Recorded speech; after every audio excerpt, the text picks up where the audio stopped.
really lies hidden in the Vatican secret archives? Who is allowed in these archives? And what could be found hidden in them? What really lies hidden in the Vatican secret archives? Mystery and intrigue are inherent to the Holy See, the Vatican in Rome, of the Catholic Church. People will always wonder what religious authorities are conspiring to behind closed doors, what treasures lie within the vaults of the Vatican. Despite claims that the Pope has evidence of extraterrestrials and demons tucked away in his catacombs, the truth of the secret archives is much more realistic, and because of this, it is also much more interesting. From handwritten letters of historic personages such as Queen Mary's Queen of Scots and even Abraham Lincoln, to papal bulls excommunicating Martin Luther, the contents of the archives are enough to make any scholar's eyes go wide. Yet a high-level nature that makes the content so fascinating is also what makes them so closely guarded. For in truth, it's not evidence of aliens that the Vatican is hiding from the public eye, but rather documents that may show the Church was complicit. Kindly support my Patreon account since YouTube has again demonetized my YouTube channel. The daily posts are 5 videos daily, and they are totally different from what I have on my YouTube channel.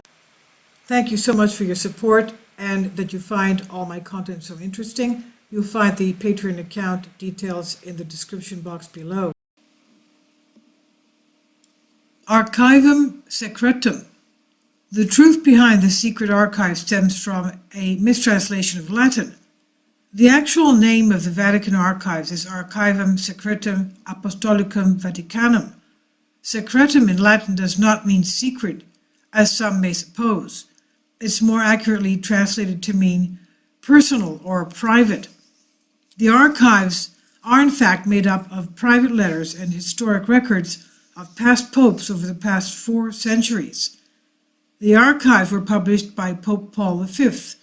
The Pope clearly had a sense of the historic importance of papal correspondence and knew that such documents should be preserved, but however, in the 17th century, was firmly of the mentality that common people should not be privy to words exchanged by kings and popes.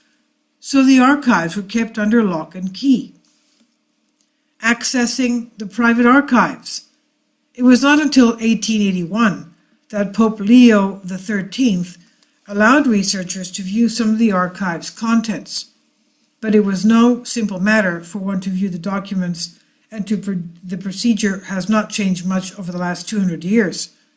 First of all, journalists, students, and amateur historians are not given access. Once an interested party has proven that he or she is a serious enough scholar, credentials are granted that must be renewed every 6 months. To enter the archives, a scholar enters through the Porta Santa Anna, past Swiss guards, walks through the Corti del Belvedere, and presents credentials. This is according to O'Loughlin, 2014. Once admitted, scholars must request which specific documents they wish to review. They are only allowed to request 3 per day. So instead of being able to browse the contents of the archive, they must select articles from catalogs in which items are handwritten in Italian or Latin. These catalogs are quite imposing considering that the archives contain 50 miles, that is 80 kilometers, of shelving and documents dating back to the 8th century. This according to Kaiser of 2015. If in just a few minutes they realize that what they are seeking isn't in the requested folders, they are forced to pack up for the day, a challenge for scholars on a deadline or those who have traveled long distances. Again, this is according to O'Loughlin, 2014. Computers are allowed, but not photography, so scholars spend most of their sessions in reading rooms typing up notes. Historical gems in the archives are these. If a person is fortunate enough to gain access to the Vatican archives, he or she would be able to pursue such historical gems as these. The 197-foot long, that's 60 meters long scroll containing the minutes of the trials of the Knights Templar, which lasted for several years, starting in 1307. The Inter Caetera, the papal bull issued by Pope Alexander VI in 1493, that split the world between the Spanish and the Portuguese. A letter from Michelangelo to Pope Julius II. The 1521 papal bull of Pope Leo X excommunicating Martin Luther. The 1530 petition of Henry VIII sent to Pope Clement VII in order to request an annulment of the king's marriage to Catherine of Aragon, which includes the signatures and seals of over 80 English lords and clergymen. Of course, the Pope refused the annulment. A letter to Pope Sextus V from Mary, Queen of Scots, begging the Church to intervene shortly before her execution.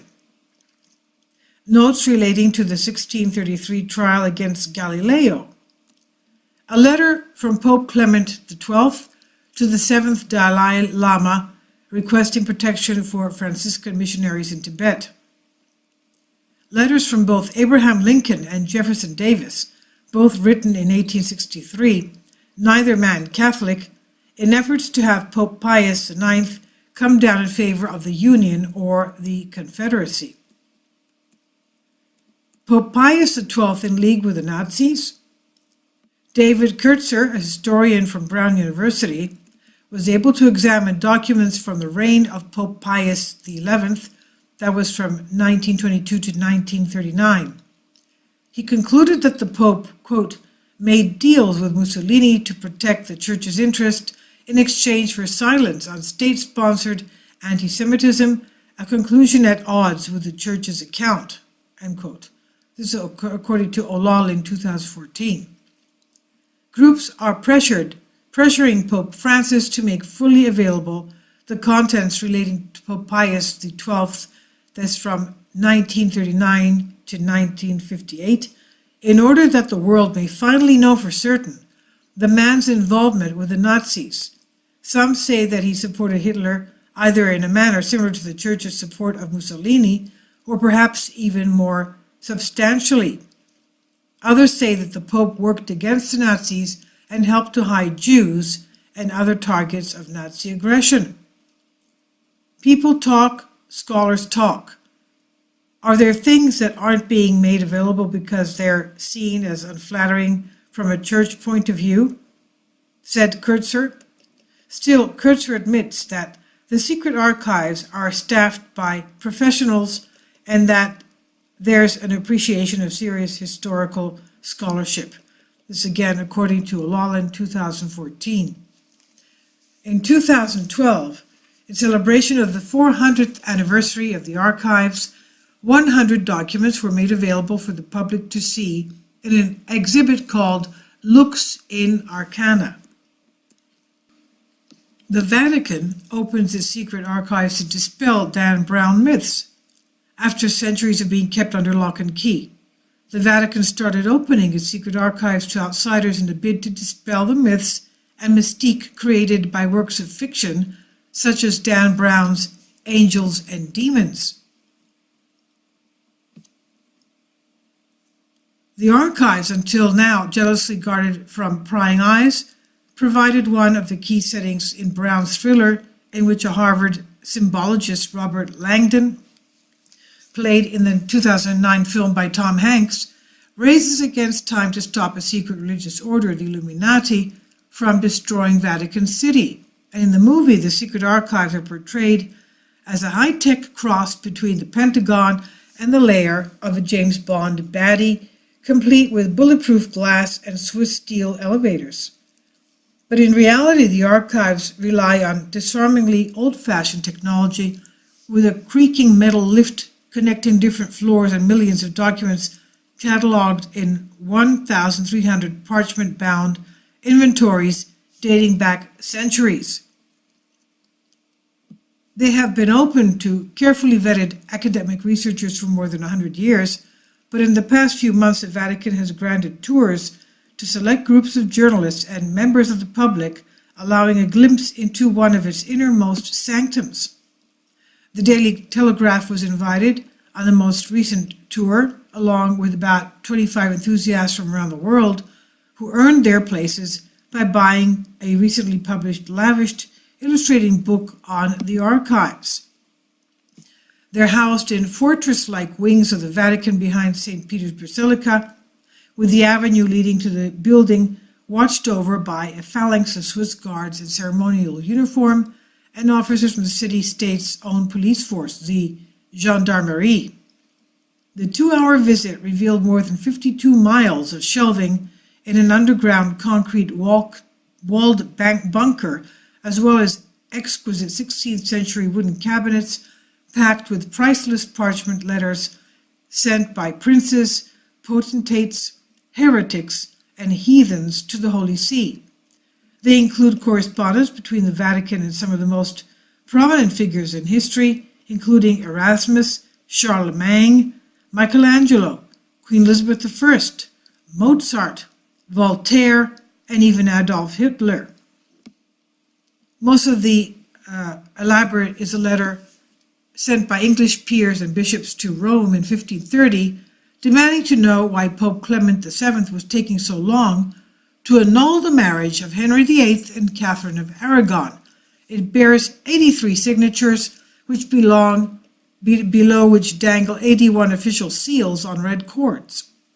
The oldest document in the archive dates back to the 8th century, while others relate to the trials of the Knights Templar from 1308 to 1310, and the enrollment of the first contingent of the Swiss Guard in 1505. The archive's custodians are at pains to dispel the conspiracy theories and aura of intrigue fostered by Dan Brown's hugely popular page-turners. Quote, "The word secret is not quite right. It comes from the Latin secretum, which in fact translates to more accurately as private. The documents are the private archives of the popes, and we really don't have any secrets. This is what Marco Grilli insisted. He's the secretary to the prefecture of the archives. When pressed, though, he admitted that there is a section which really is secret and that remains off limits to historians and academics. It contains papers relating to the personal affairs of cardinals from archives custodians are at pains to dispel the conspiracy theories and aura of intrigue fostered by Dan Brown's hugely popular page-turners. Quote, "The word secret is not quite right. It comes from the Latin secretum, which in fact translates to more accurately as private. The documents are the private archives of the popes, and we really don't have any secrets. This is what Marco Grilli insisted. He's the secretary to the prefecture of the archives. When pressed, though, he admitted that there is a section which really is secret and that remains off limits to historians and academics. It contains papers relating to the personal affairs of cardinals from 1922 onwards, as well as centuries of annulment of marriages. Whether there are any bombshells lurking in these confidential files is a matter known only to the Vatican. Nor do scholars have access to any papal papers from after 1939, the beginning of the papacy of the controversial wartime pontiff Pius XII, who has been accused of turning a blind eye to the Nazis' extermination of the Jews. While the recent scandals over clerical sex abuse have only confirmed the Vatican's century-old bunker mentality, the secret archives seem to be forging a different approach. Quote, "We were amazed by the access we were given and the speed with which the whole project was completed," end quote, said Paul van den Heuvel of VDH Books, the Belgian firm which published the glossy volume of high-quality reproductions of 105 documents. Quote, "The Vatican is beginning to realize what an incredible asset it has." This is from the Telegraph that we read this as well.